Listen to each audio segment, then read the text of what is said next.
প্রকৃতির এক ভয়াবহ আতঙ্কের নাম ভূমিকম্প। মুহূর্তে সবকিছু ধূলিসাৎ করে দেওয়ার ক্ষমতা রাখে এই প্রাকৃতিক বিপর্যয়। বিজ্ঞানের টেকটনিক প্লেটের নড়াচড়ার কারণকে ভূমিকম্পের উৎস বলা হলেও মুমিনের কাছে এর গুরুত্ব আরও গভীর।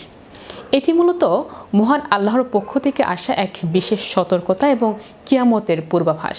ভূমিকম্প সম্পর্কে রাসূল সাল্লাল্লাহু আলাইহি সাল্লাম কি সতর্কবার্তা দিয়েছেন, বিস্তারিত থাকছে ডেস্ক রিপোর্টে। প্রকৃতির এক ভয়াবহ আতঙ্কের নাম ভূমিকম্প। মুহূর্তের ব্যবধানে জনপদ ধূলিসাৎ করে দেওয়ার ক্ষমতা রাখে এই প্রাকৃতিক বিপর্যয়। জাগতিক বিজ্ঞানে টেকটনিক প্লেটের নড়াচড়া বা ভূ অভ্যন্তরীণ কারণকে ভূমিকম্পের উৎস বলা হলেও মুমিনের কাছে এর গুরুত্ব আরও গভীর। এটি মূলত মহান আল্লাহর পক্ষ থেকে আসা এক বিশেষ সতর্কবার্তা এবং কিয়ামতের পূর্বাভাস। ভূমিকম্প সম্পর্কে রাসূল সাল্লাল্লাহু আলাইহি সাল্লাম কি সতর্কবার্তা দিয়েছেন? আল্লাহ তাআলা ভূমিকম্পের মাধ্যমে বান্দাকে সতর্ক করেন যেন তারা তওবা করে সঠিক পথে ফিরে আসে। এ প্রসঙ্গে পবিত্র কোরআনে ইরশাদ হয়েছে, আমি ভীতি প্রদর্শনের জন্যই আমার নির্দেশনাবলী প্রেরণ করি। অন্য এক আয়াতে পূর্ববর্তী জাতিগুলোর পরিণতির কথা স্মরণ করিয়ে দিয়ে আল্লাহ বলেন, আমি তাদের প্রতি ক্ষুধা, দারিদ্র্য ও রোগ ব্যাধি চাপিয়ে দিয়েছি যেন তারা বিনয় প্রকাশ করে। কিন্তু তাদের অন্তর আরও কঠিন হয়ে পড়েছিল এবং শয়তান তাদের কাজগুলোকে শোভাময় করে দেখিয়েছিল। ফলে যারা যখন নসিহত ভুলে গেল, আল্লাহ তাদের জন্য সব সুখের দুয়ার খুলে দিলেন।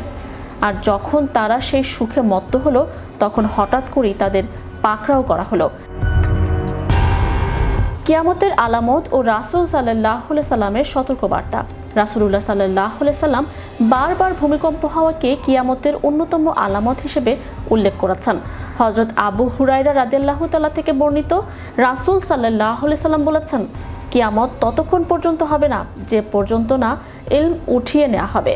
অধিক পরিমাণে ভূমিকম্প হবে, সময় সংকুচিত হয়ে আসবে, ফিতনা প্রকাশ পাবে এবং খুন খারাপি বাড়বে এবং তোমাদের সম্পদ উপচে পড়বে। জাগতিক বিজ্ঞান ভূমিকম্পের ভৌগোলিক ব্যাখ্যা দিলেও ইসলামের দৃষ্টিতে এর মূল কারণ মানুষের পাপাচার। হাদিসে এসেছে, যখন সমাজে গায়িকা ও বাদ্যযন্ত্রের সয়লাভ হবে এবং মানুষ অবাধে মদ পানে লিপ্ত হবে, তখন এই উম্মত ভূমিকম্প, বিকৃতি এবং পাথর বর্ষণের মুখোমুখি হবে। অর্থাৎ যখন পাপ কাজকে স্বাভাবিক মনে করা হয়, তখনই আল্লাহর প্রাকৃতিক ভারসাম্য বিঘ্নিত হয়। ভূমিকম্পের মতো দুর্যোগে বিচলিত না হয়ে মুমিনের উচিত আল্লাহর দিকে ফিরে আসা। আমাদের করণীয়গুলো হলো তাওবা ও ইস্তেগফার, নিজের কৃতকর্মের জন্য অনুতপ্ত হয়ে আল্লাহর কাছে ক্ষমা চাওয়া। ভূমিকম্প আমাদের মনে করিয়ে দেয় যে এই পৃথিবী নশ্বর এবং মহান আল্লাহর ক্ষমতা অসীম। আমরা গুনাহের জীবন ছেড়ে আল্লাহর আনুগত্যে মনোনিবেশ করি। আল্লাহ তাআলা আমাদের সকল প্রাকৃতিক দুর্যোগ থেকে হেফাজত করুন এবং সঠিক পথে চলার তৌফিক দান করুন। Channel Europe news desk.